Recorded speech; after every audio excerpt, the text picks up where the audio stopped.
Polytechnic এডমিশ্যনৰ OBC MOBC EWS কেণ্ডিডেটসকলৰ কাৰণে এখন নটিফিকেশ্যন আহিছে। মই সবিশেষ কৈ যাম নটিফিকেশ্যনখনত কি আছে,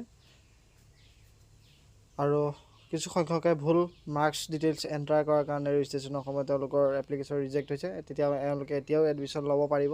কেনেকৈ ল'ব পাৰিব? যিসকলে EWS এতিয়ালৈকে হাতত আহি পৰাহি নাই তেওঁলোকে কেনেধৰণে এডমিশ্যন ল'ব পাৰিব, সেই সকলোবিলাক ডিটেইলছ এখন নটিফিকেশ্যনৰ যোগেদি DTE ডাইৰেক্টৰ অফ টেকনিকেল এডুকেশ্যনে প্ৰকাশ কৰিছে। সেই বিষয়ে মই আপোনালোকক জনাবলৈ আহিছোঁ। ভিডিঅ'টো চাই ভাল পালে ভিডিঅ'টো লাইক কৰি দিব, শ্বেয়াৰ কৰি দিব, আৰু যদি চেনেলটো এতিয়ালৈকে ছাবস্ক্ৰাইব কৰা নাই তেনেহ'লে ছাবস্ক্ৰাইব কৰি দিবলৈ আপোনালোকে নাপাহৰিব।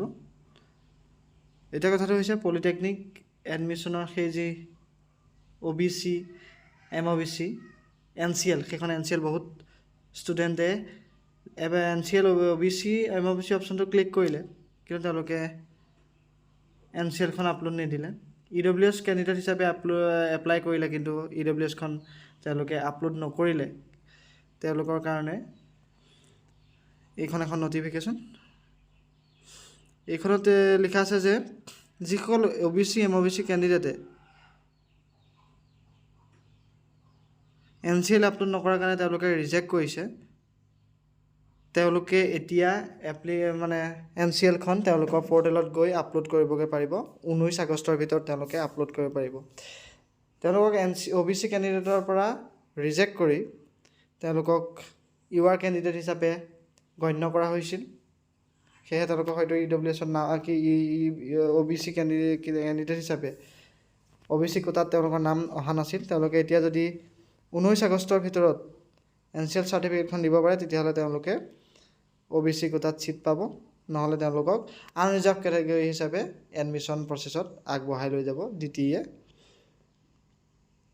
আৰু যদি তেওঁলোকে NCLখন তাৰ পাছত পায়, তেওঁলোকে স্পট এডমিশ্যনৰ কাৰণে যি যাব লাগিব, তেতিয়া স্পট এডমিশ্যনত তেওঁলোকে হয়তো ছিট পাব পাৰে। ঠিক সেইদৰে যিসকল EWS কেণ্ডিডেটে লাষ্ট ডেটত চাৰ্টিফিকেটখন আপলোড কৰিব পৰা নাছিলে, তেওঁলোকৰো ডেট এক্সটেণ্ড কৰি দিছে। এক্সটেণ্ড কৰি তেওঁলোকৰ কাৰণেও 19 আগষ্ট ঠিক কৰি দিছে। যদি তেওঁলোকে তেতিয়াও দিবলৈ ফেইল হয়, তেওঁলোকৰ এডমিশ্যনটো কেঞ্চেল হ'ব, তেওঁলোক UR কেটেগৰীলৈ কনভাৰ্ট হৈ যাব। OBC MOBC EWSৰ কথা একেটাই। চাৰ্টিফিকেটখন আপুনি যদি 19 আগষ্টৰ ভিতৰত আপলোড কৰিব পাৰে, তেতিয়াহ'লে আপোনালোক OBC হিচাপে থাকিব। যদি নোৱাৰে, তেতিয়াহ'লে আপোনালোক UR কেণ্ডিডেট অৰ্থাৎ আনৰিজাৰ্ভ কেটেগৰীত সোমাই যাব, আপোনালোকৰ এডমিশ্যনটো কেঞ্চেল হৈ যাব। আৰু যদি 19 আগষ্টৰ ভিতৰত দিয়ে, তেতিয়াহ'লে UR হৈ নাথাকে। যদি UR হয়, তেতিয়াহ'লে আপোনালোকে সেইটো ৰাউণ্ডত আপোনালোকে কাউন্সেলিং কৰিব নোৱাৰিব। নেক্সট ৰাউণ্ডলৈ আপোনালোকৰ নামটো অট'মেটিক গুচি যাব। ঠিক আছে। আৰু নহ'লে স্পট এডমিশ্যনত আপোনালোকে গৈ স্পট ৰাউণ্ডত গৈ আপোনালোকে এডমিশ্যন ল'বগৈ পাৰিব। আৰু বহুত সংখ্যক কেণ্ডিডেটে ৰেজিষ্ট্ৰেশ্যনৰ সময়ত তেওঁলোকৰ মাৰ্কছখিনি ভুলকৈ এণ্টাৰ কৰিছিলে। তেওঁলোকে এডমিশ্যন ৰাউণ্ডবোৰ কেঞ্চেল কৰি দিয়া হৈছিলে যদিও তেওঁলোকে স্পট কাউন্সেলিঙত এতিয়া স্পট কাউন্সেলিং ৰাউণ্ডত তেওঁলোকে অংশগ্ৰহণ কৰিব পাৰিব। আৰু এই স্পট কাউন্সেলিং ৰাউণ্ডটো হ'ব একৰ্ডিং টু ভেকেঞ্চি। কলেজত যদি ভেকেঞ্চি থাকে, তেতিয়াহে স্পট এডমিশ্যন হ'ব। অৰ্থাৎ এনেকুৱা হৈছে যে কিছুমানে কলেজলৈ এডমিশ্যন লৈছে, কিন্তু 15 দিন ক্লাছ হ'ল, তেওঁলোকে ক্লাছত এদিনো এটেণ্ডেঞ্চ নহ'লে 15 দিন যদি ক্লাছ নকৰে, তেওঁলোকৰ এডমিশ্যনটো কেঞ্চেল হৈ যাব, তেতিয়া খালী হ'ব।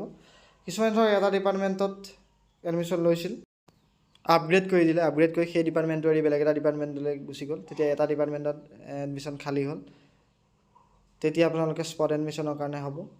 ঠিক তেনেদৰে কলেজখনত ভেকেঞ্চি হৈ থাকিব লাগিব, ছিট ভেকেঞ্চি থাকিব লাগিব, তেতিয়াহে স্পট ৰাউণ্ডটো হ'ব। স্পট ৰাউণ্ডটো কি প্ৰকাৰে ভেকেঞ্চি আহিব মই সেইখিনি কৈ দিলোঁৱেই অলৰেডি, যে কলেজত হয় এটা ব্ৰাঞ্চত লোৱা ছাত্ৰজনে সেইটো ব্ৰাঞ্চ এৰি পেলাই বেলেগ এটা ব্ৰাঞ্চত এডমিশ্যন ল'ব লাগিব, তেতিয়া এটা খালী হ'ব। নহ'লে কিছুমানে কলেজত 15 দিন ক্লাছ কৰিব লাগিব নন ষ্টপ, সেই 15 দিন ক্লাছ নকৰিলে তেওঁলোকৰ এডমিশ্যন কেঞ্চেল হৈ যাব। সেইটো এটা হৈছে। কিছুমানে এখন কলেজত এডমিশ্যন লোৱাৰ পিছত কলেজ আপগ্ৰেড কৰি পেলাই বেলেগ এখন কলেজত গুচি যায়। সেই কলেজখনত থকা যিখন কলেজত প্ৰথমতে লৈছিলে এডমিশ্যন, সেই কলেজৰ প্ৰথম এডমিশ্যনৰ ছিটটো আপোনালোকৰ কেঞ্চেল মানে কি কেঞ্চেল কৰি দিব তেওঁ।